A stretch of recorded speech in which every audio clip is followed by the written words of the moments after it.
بسم اللہ الرحمن الرحیم۔ نیک ٹی وی 4 کے ساتھ آپ کی خدمت میں حاضر ہیں۔ اور عزیز دوستو، آج ہم پاکستان کی معاشی بدحالی کے سلسلے میں ایک پروگرام کر رہے ہیں۔ یوں تو لگتا ہے IMF نے اپنے دماغ میں پاکستان سے پرانے حساب چکانے کی ایک ہی دن سوار ہے۔ IMF کے خلاف شعلہ بیانیاں ہوں یا اپنے کپتان صاحب کنٹینر پر کھڑے ہو کر ان کو تبرے اور گالیاں نکالتے ہوئے اقتصادی بدحالی کا ذمہ دار ٹھہرا کر IMF کے لتے لینے تک اور ان کی معاشی پالیسیوں کے اوپر اپنے وائٹ پیپر لہرایا کرتے تھے، اور وزیر اعظم بننے سے پہلے تک IMF سے رجوع کرنے یا ادار لینے کے لیے خودکشی کو ترجیح دینے والا آج IMF کی شرائط پر انہی کا ماڈل اپنا چکا ہے۔ اور میرے پروگرام یہ کرنے کی ایک وجہ یہ تھی، اس وقت چند روز ہوئے وطن عزیز کی اقتصادی شطرنج کی چال میں ایک اور مورا اپنی اہم پوزیشن سنبھال چکا ہے، اور دیکھنے میں یہ بھی تعجب کی بات ہے کہ اس پر بھی حکومت نہایتی خوش اور اتراتی پھر رہی ہے کہ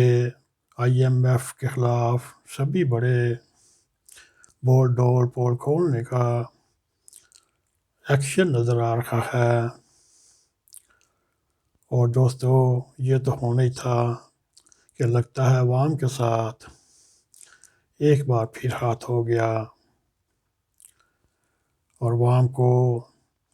عرصہ چند سالوں سے یہ بتایا جاتا رہا آپ کی معاشی بدحالی کی ذمہ داری اقتصادی پالیسیاں ہیں جو IMF کے مطالبے پر بنائی جاتی، چاہے وہ ٹیکسز کا نظام ہو یا پٹرولیم کا یا انرجی کا، اور قیمتیں تعین کرنے کا سب ہی IMF کے اشاروں کا منتظر رہتا ہے،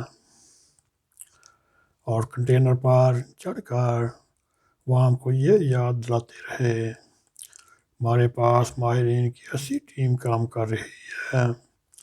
جو برے مستر اقتدار آ کر نہ صرف IMF کا تو ملک کے گلے سے تار کر پھینکے گی، بلکہ ایسی آزادانہ صلاحات کیا جائیں گی جس کے براہ راست اثرات عام آدمی کے چلوں تک جا پہنچیں گے، اور ہر طرف خوشحالی ہوگی، ترقی کا دورہ ہوگا، کاروبار چمک اٹھیں گے، اور سندوں کی چمنیوں سے نکلنے والا دھواں محنت کاش کے لیے ایک روزگار کی علامت ہوگی۔ پٹرول،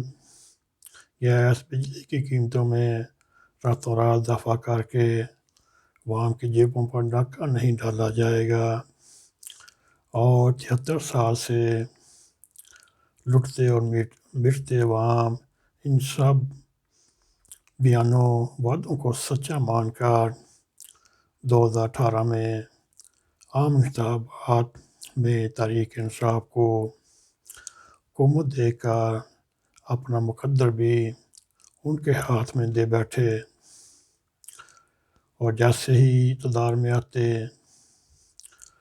اپنے خان صاحب وزیر اعظم کی پہلی تقریر نے عوام کی خوشگمانیوں اور سنہرے مستقبل کے خوابوں کو چار چاند لگا دیے،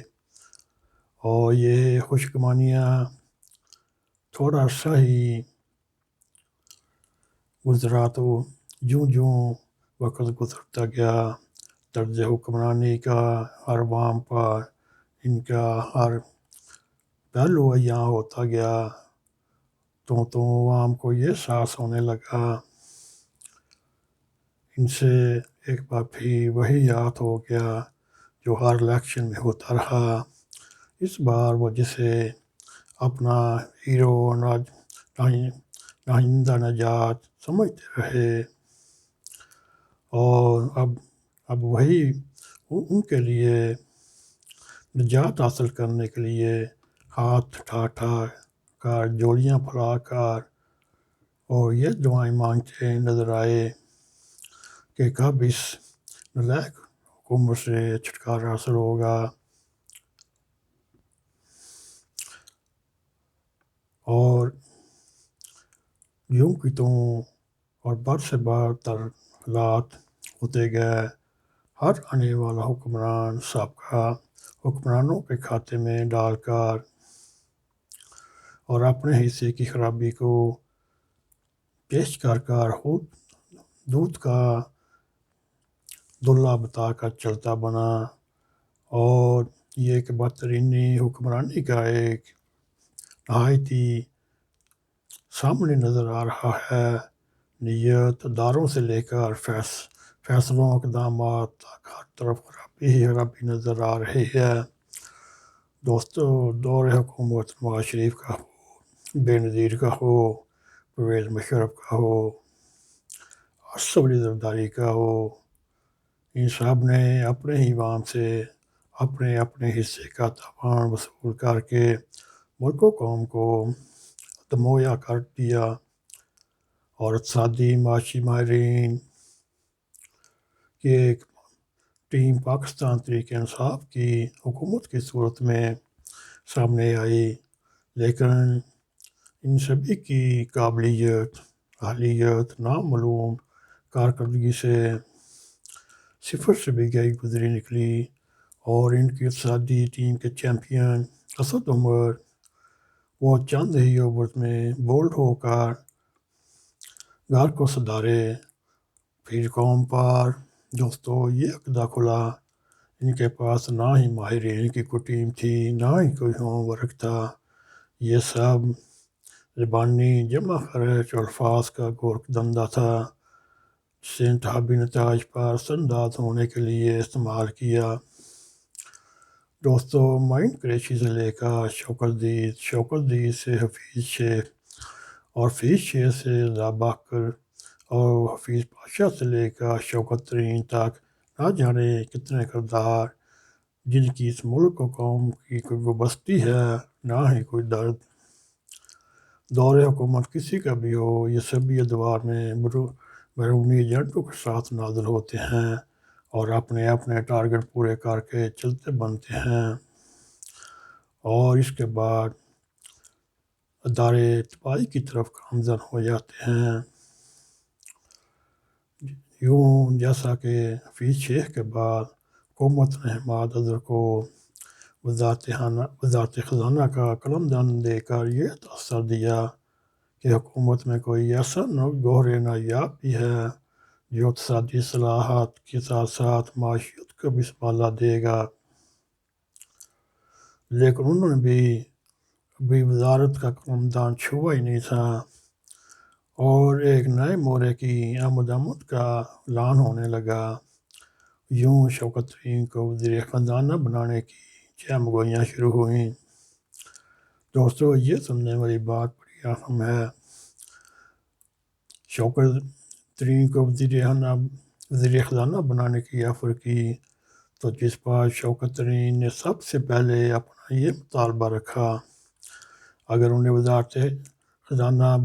بنانا ہے تو اس پر نئے پہ جو کیسز چل رہے ہیں وہ پہلے ختم کیے جائیں حکومت نے شوکت ترین کی خواہش کو اتنا سیریس لیا کہ انہیں ٹیپ زدہ ہونے کے باوجود وزیر خزانہ بنانے میں دیر نہ کی ایسا کرتے ہوئے نہ کسی کو آرٹیکل 62 نہ 63 یاد آیا اور نہ ہی سماجی انصاف اور کڑا احتساب جیسے بیانوں کی لاج آئی۔ دیکھنا یہ ہے حکومت اپنے مقررہ مدت میں سینٹرل یا قومی اسمبلی میں پہنچانے کے لیے کیا حکمت عملی اختیار کرتی ہے، اور احتساب کا بوجھ اٹھائے وہ کس طرح منتخب ہوں گے۔ ان کے کاغذات نامزدگی منظور کرنے کے لیے